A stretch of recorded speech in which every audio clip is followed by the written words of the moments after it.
wanted to discourage the idea that an individual Secretary of State, other than in the most exceptional circumstances, should be deciding how care will be provided. Now, Simon Stevens avoided criticising Mr Hancock and, like another civil servant, Chris Warmold, said he hadn't seen evidence of lying.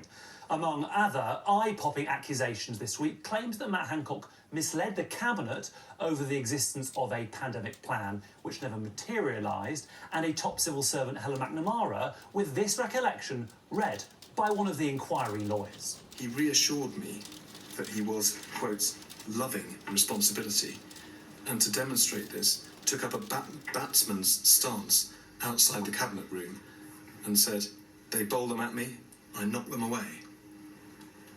I'm trying to explain just how jarring some of that was and how different places, lots of us who were all in the same, theoretically in the same place that we were.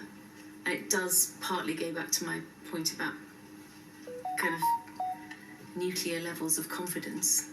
Being the Health Secretary during a once-in-a-century pandemic was a tough job. Some argue Matt Hancock was one of the government's best communicators, even if others felt his approach was a little too hands-on.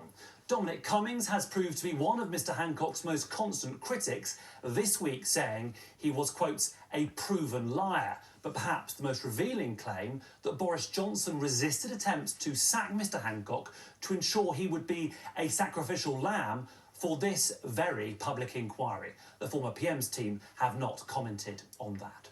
Now, a spokesperson for the former Health Secretary has told us he will give his own version of events when he appears before the inquiry. That's likely before the end of the month.